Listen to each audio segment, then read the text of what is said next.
In this video, we are going to do the ratio analysis for All-Star, and we're going to do it in a what you might call a stop-start process. So I recognize that up until now, along the journey, is we've completed the income statements and the balance sheets and the cash flow statement. We haven't done any ratio calculations yet. So I'm going to suggest that you watch this video while doing the All-Star ratio calculations. And that's going to be the last point on this slide, which is to measure the performance of All-Star using ratio analysis. In the last video, I took you through the calculations of profitability, looking specifically at these three profitability ratios. What I'm going to suggest you do now is pause the video and go and do the calculations for All-Star in the final grid that's provided as part of the case study, and calculate these ratios for both years. And once you've done that, then come back to this video and then keep going, and you'll see what follows next is the answers to those calculations and a discussion about what they mean.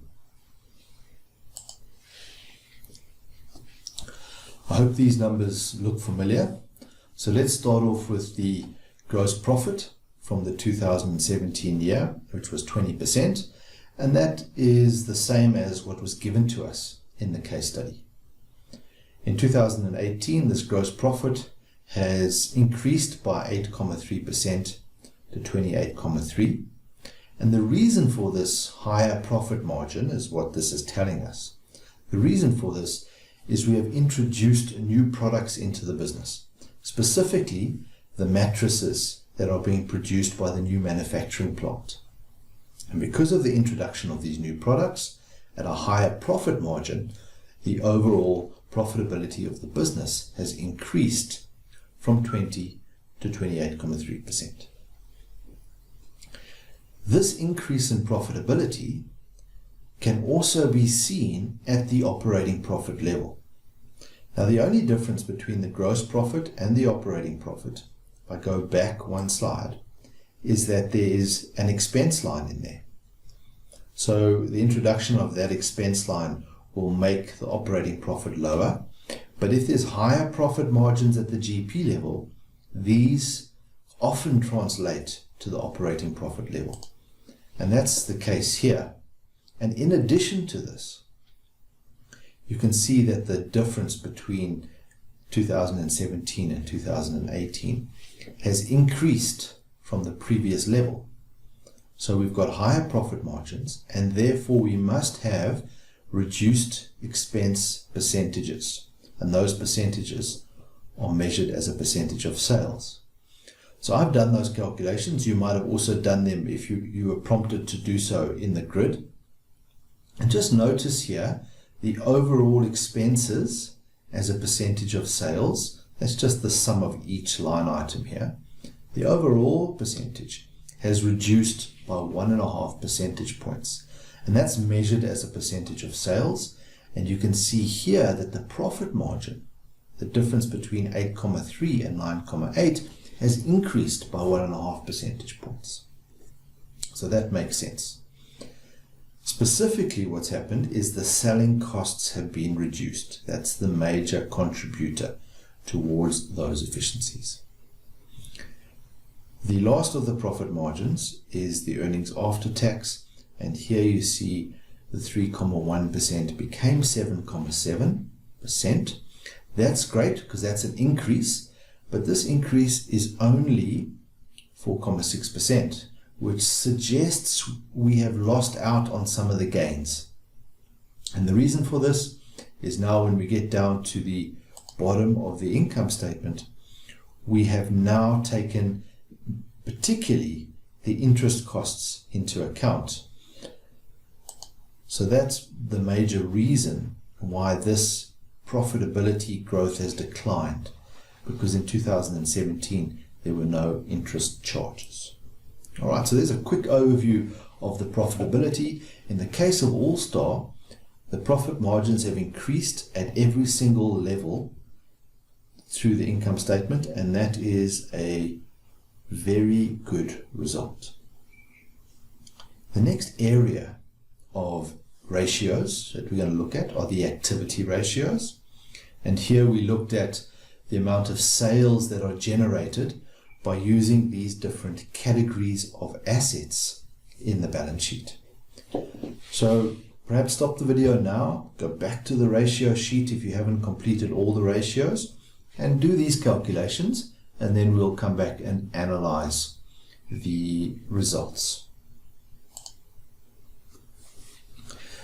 Here we have the activity ratios, starting off with the net asset turnover rate, which is typically what I loosely refer to as the activity rate in the business. And we discussed the fact that we want this number to be as high as possible. So what we see here is from 2017 to 2018 is a decline in this ratio. And the major reason for that decline, even though the sales are going up, the reason for the decline is because they have bought a whole lot of new assets, fixed assets, and there's extra working capital assets from one year to the next. So the denominator in the calculation, the sales over the net assets denominator, these net assets have gone up by more in proportion to the amount that the sales has increased by. Therefore, we get this lower activity rate. On the surface, that might be seen as a decline in performance. However, in any year in which a business is investing heavily in new assets, it is typical that we would see this decline. We might expect in the following year, 2019 for All-Star, that this ratio would hopefully start to trend back up as they increase their sales without having to invest in new assets. So if we break down the net asset turnover rate, we can measure this as a fixed asset turnover rate, which here is the sales over the fixed assets, and we can measure it as sales over working capital. So when we do that, we see that the fixed asset turnover rate has declined, and that's because of the new production plant. And here we see that the working capital turnover rate has declined. And specifically, we need to go and find out why is that. And the reasons are quite clear when you look at the following ratios. So let's start with the inventory days. This tells me we had inventory on the shelf for 9 days in 2017, but by the time 2018 rolled around, inventory is on the shelf for 18 days on average. So that tells me there's more stock in the business. We have a production business now. So we've got raw materials, we've got work in progress, we've got finished products, whereas in the previous year, we simply had an agency business where we bought and sold from a supplier, and most of that stock was on consignment, so it wasn't even on our balance sheet. So what we're seeing here is the introduction of this production business. That being said, these inventory days are still quite low. However, this is having an impact on the performance. The debtor days, I hope you recognize the number of 44, because that was given in the story as part of the first year 2017 brief. And what's happened by the second year is we realize that our customers are taking longer to pay us. And that's primarily because of the contract with the NGO to supply mattresses. They take longer to pay. But this is affecting the cash flow of All-Star. Remember the working capital rules that we spoke about in the cash flow theory? If your debtors, or in this case the debtor days, goes up, your cash flow goes down. Hence my comment here, this is bad for cash flow. With regard to our suppliers, the creditors, we were paying them on 27 days, and we're now paying them on almost 20 days. So we are paying our suppliers sooner. For whatever reason, they're doing that. Not sure, it's not very clear. Maybe their suppliers are tightening up their arrangements, or the shareholders thought there was more profit so that they would just pay sooner, who knows. Whatever the case, this is bad for cash flow, paying our suppliers sooner. So overall, these activity ratios are not looking great. We were looking good in the profitability, but not so good in the activity ratios. And I'm specifically concerned about the working capital ratios, not so much about the fixed asset ratios. I expect that those will improve by themselves in the coming year. This brings us to the next area, the leverage component. And here we're just looking at the debt in the business. So this is not too complicated. Take a moment to go and calculate those ratios for All-Star, and then come back and check your answers. And here you can see that in the first year, it's clear there's no debt in the business. So the debt to equity, the debt to total capital, the leverage ratios, these all represent no debt in the business. So just notice that leverage is at 1 when there's no debt in the business, but the other two ratios, the percentage ratios, are at 0. And clearly we can see in the following year, the introduction of the R1 million worth of debt has increased these ratios quite substantially. Debt to equity shows this as 90.9%. Debt to total capital is 47.6%. So these are just two different measures of the same thing. And just notice that on the debt to equity ratio, this could be, you could round this up to 91% if you want.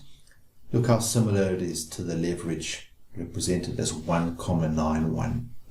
So it's just showing that there is debt in the business, and I'm going to show you a little bit more information in the next series of videos around how this information is important to understanding the performance of the business.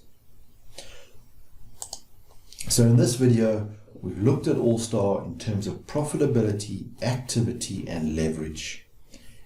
In the next video, we're going to tie those together to really get an understanding as to whether All-Star is a high-performing, healthy business.